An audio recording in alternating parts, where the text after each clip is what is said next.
we have to 3D model Angelica from Rugrats in the style of Samurai Jack.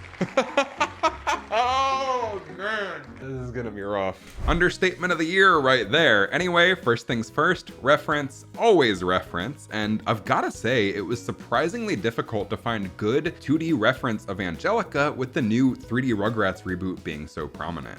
Anyway, I got some good images of both of them, Angelica and Samurai Jack, slapped them down onto a 3000 by 3000 Photoshop canvas here. And you'll also notice a lot of me posing, just trying to find a cool, dynamic samurai pose to draw our reference in. And eventually I found this cool image of Samurai Jack in like this sword stance and decided to go with that. And I got this idea in my mind where we could have her in like the sword stance, but holding something like a lollipop or a cookie or something. But eventually landed on her holding Cynthia in the sword stance because I thought that was pretty funny. Anyway, the general style points for Samurai Jack are these clean, refined curves with these sharp corners, and then also the big eyes with the irises that don't have any pupils. So for Angelica here, I took the complex head shape and simplified it down to just an oval. And then for the dress, I did like this, basically just a curved rectangle rather than all the detail from the show.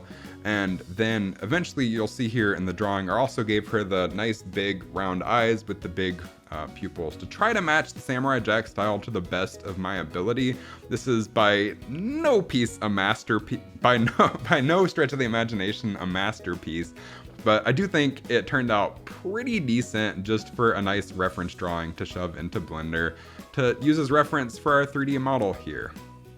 So spent a little bit of time refining this. It still looks rough as hell. It does not look good by any stretch of the imagination, but it is enough to go off of as a style reference. So here I started posing it out just using some basic primitives, which isn't something I normally do, but I've seen some other artists do it and it seemed like a really good idea, especially when I was struggling so much already with the pose. And I wanted to get the sizes and proportions right when I started actually modeling this thing. So again, just some basic primitives. I took some cylinders and tubes and just got a basic pose out for the camera so we could eventually model and pose her to the camera for our final render.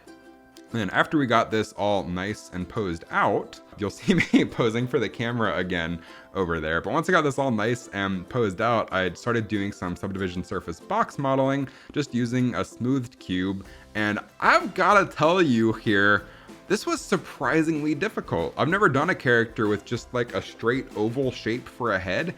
And for most of this, trying to get the proper geometry in place to around the eyes and around the nose and everything, this looked like a lumpy alien for the longest time. It honestly felt like I was trying to model ET, and it got so bad to the point where I felt like I couldn't make this look good. I was so frustrated. I eventually just canned it, tried to sculpt it, and then old habits die hard, and I gave up on the sculpting too since I'm not used to sculpting stylized characters. I know that's just a personal preference. But I went back to the subdivision surface box modeling and just kept messing with the geometry and the loops. I looked at some face loop reference there just to try to get this smoothed out and looking halfway decent. But it was surprisingly difficult to get an oval head to look appealing in 3D for me. You also notice that I already have the eyes in there. That's so we can model the head around the eyes just to make sure everything fits and looks proper. The mouth looked like garbage, like it was puckered for the longest time until I got the proper loops around the nose and the chin here. But overall, just lots of tweaking, lots of smoothing, moving things around, just spending a ton of time trying to make this oval head look appealing. And eventually, I feel like we got at least somewhat decent. It looked nice and smooth. Here, I added the hair. I was originally going to start with a bowl cut and just kind of cut it into the right shape. But then looking at the 3D Rugrats reference, I took some pointers from them and just did like these geometry strips that I solidified, did some cones in the back of the head, and then some extra cones flared out. And overall, I feel like the hair added a whole lot to her identity and definitely hid the super unappealing lumpy head that I had constructed. Here, just more modeling, refining, moving things around, adding additional loops, moving the loops around, smoothing, refining, just trying to make that head look as appealing as possible. Here I added some eyelashes from her design using Bezier curves. And this is where we decided to start modeling the body. And along the way, I did add some basic materials to things, as you'll see here in a second. I originally wanted to model the body in pose, but gave up on that pretty fast. And again, old habits die hard. I decided to go with a mirror modifier, subdivision surface box modeling for the body as well. The original plan was to have the dress over a torso object, then have the legs underneath. There's no reason to add additional geometry where it's not going to be visible to the camera, but I gave up on the torso being its own object as well and just modeled the arms as part of the dress. I forgot to fill in the neck until the very end, but this ended up being a whole lot easier just having it all one object and then shoving the legs underneath just as basic tubes.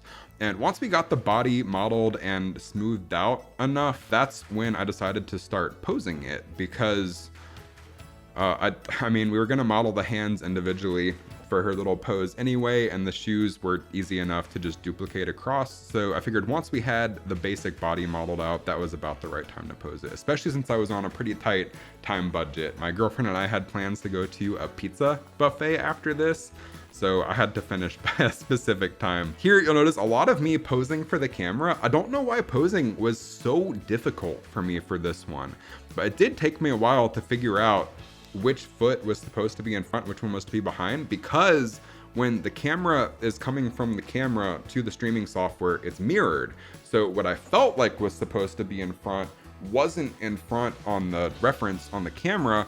So I think I just got mixed up brain signals there. For the hands here, again, because I was on a time budget before going to get unlimited pizza, I hate way too much. I modeled the hands to camera and didn't even finish them. I just modeled what the camera could see and then chopped her fingers off there because I didn't see a reason to model additional detail when it wasn't needed for the still camera shot. Here for the bow ties, I did some spheres with some cubes of subdivision surface modeling. And then for the background, or for the lighting, I was looking for something somewhat pink to try to match the Rugrats house. And I applied the mirror modifier to the head, gave her a basic smirk. You'll notice I hop around to different tasks constantly, just kind of, what can I work on now? What can I work on now? What can I work on now? Just constantly moving back and forth on all of this. Like here, I started Cynthia, and then after starting the dress for Cynthia, I hop straight back into working on the background. I'm very back and forth in my work process, especially when I'm on a time limit like this, just kind of, what can I work on? What can I work on? What can I work on? For the arms, I UV unwrapped those and straightened them out. I should probably make a YouTube short on how to do that because it's a cool little trick. But then I just did one stripe in Photoshop as a mask to do the stripes on the sleeves, and then worked on the backdrop. Again, constantly hopping around here. But the backdrop, I made the Rugrats house wallpaper color because that ended up looking really nice as warm lighting. For the lights, I just used 2 area lights, one for a rim, one for a front light, and with the nice cycles bounce lighting rim, the area lights always look really nice and soft. Then I moved back on to Cynthia again, which again was basically like an entire second character modeling here. I skimped out on the hands, just made them a separate object attached to a tube. The feet look like alien feet, but from a distance you can't really tell. And the head, I did actually add some eye loops and some detail there to make her look like a actual injection molded doll. For the hair, this one was a fun little challenge. I did some layered Bezier curves, didn't even bother capping them off because she was going to be small enough in the picture that it didn't matter. But notably, when I was modeling Cynthia, I modeled her straight up and down as an instance so that the diagonal one in her hands would update as I was modeling the straight up and down one. For the legs here, I originally tried doing procedural blobs on the leggings, but then went into Photoshop and made a blobby texture to shove on the legs. But overall, this is about where we ended up. There are some tweaks that I made, like I filled in the neck hole there. Didn't even give her a neck for this pose, just because again, it's from one camera angle. We're modeling 2 camera on a budget, on a time budget, but just some small tweaks here and there. But overall, I'm pretty happy with how this one turned out for one morning's worth of work, essentially 6 hours. Not too shabby.